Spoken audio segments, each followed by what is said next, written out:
Біздің Қарасу райондық башқармалығында мен 2018 жылы апрель айында келіп орнашқан. Ошондон бери иштеп, региондор өнүктүрүү жылы боюнча көп иштерди алып барылды. Акыркы моментте ошол июнь айында мен үстүмөн арыз жазылган мал курулушка. Мамлекеттик курулуштар абынан рабочий комиссия түзүлүп, ошонун тиянагында 3 ай текшерүү болуп, ошонун негизинде приказ чыкканда мен келип ордума отуруштум. Эми бул ишканадагы мага келишпедиктердин себеби ушул көрүп атасыңар, баардык ошо тартипке келтирүү, андан тышкары ишканадагы бар иштерди аткаруу нерсенен чыгып келип, кийинки адамдарга может жакпаган жерлерим болгон экен, ошодон баары келип чыгып атат. Эми айтып кетсек, өзүңүздөр билип атасыңар, азыркы ушу иштеген убактымда көп нерселер оңдолду деп ойлойм. Мына бирдиктүү терезени иштегич жүргүздүм, көп жерлерде ген пландарды оңдодум. Эми өзүңөр билесиңер, Карасу районунда илгертен көп упущениялар болгон экен, нарушениялар болгон, баары жер маселелери боюнча көп немелер болот, недовольстволор болот. Ишканабызда 80 адам бар. Ошо 80 адамдын 32 адам менин үстүмөн арыз жазган.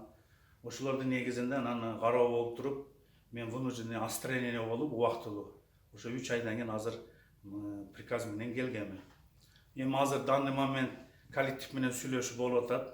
Конфликт ордуна түштү. Кудай кааласа баардыгы ойдогудай чечилет деген оюм бар. Эч кандай коллективде азыр неме болбоду. 2 күнгө мынабу резонанстын негизинде баардык маселе чечилди. Азыркы моментте мына мен өзүмдүн тиянагымды чыгарып, баардыгы ордуна түшөт деген оюм бар. Баардык нерсе ушу министрликтин колунда. Ошолор кандай приказ чыгарса, ошону аткарабыз. Мен эми ишкананын оңдогон немемин жакшы жактары дагы бар, жаман жактары бар деп ойлойм. Жакшы жактары Кудай кааласа мына бизде чоң район, өзүңөр билесиңер, 450 миң адам жайлайт, 16 айыл өкмөтү бар, ар бир айыл өкмөттөрдөн чыккан токтомдор бар. Эми кичине мындай элден карыз болгон жерлерибиз да бар экен, бул жерлерди берилбей калган. Бул мурдагы жетекчилерден калып кеткен иштер экен. Олордун мен почти 70%-ын ордуна койдум.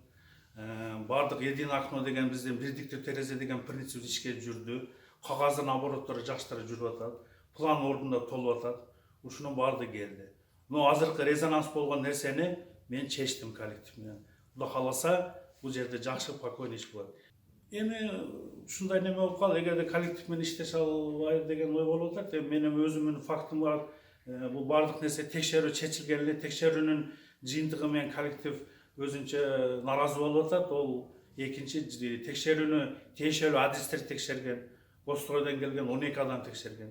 Эми ого жараша баягы кээ бир адамдар иштен айдалды, кээ бир адамдар неме болду. Мен билбейм, бул азыр бар бизде деп атпайбы? Фактылар болсо тиешелүү органдар бар, ошол жерге жазса, олар ошону такташсын. Эмне себептен айтып атат деп ойлойсуз? Эми бул может быть какой-то бир өзүнүн интерестерин ушул нерсени жакшы чечебиз деген ойдо может айтышы мүмкүн. Муну тиешелүү органдарга жазсын, ошо тиешелүү органдар текшерсин. Ушул убактысында ишке кечиккендерди требование кылганым, кээ определенный убакытта бүтүрө турган иштерди бүтпөгөн негизинде производстводон чыккан гана бул каттуу неме болгон. Эми выговор бербей эптеп бүтүрөйүн деп ошондой ойлор менен болгон. А так кээ биркилери иш аткарбагандарга кээ биркилерине выговорлор берилген.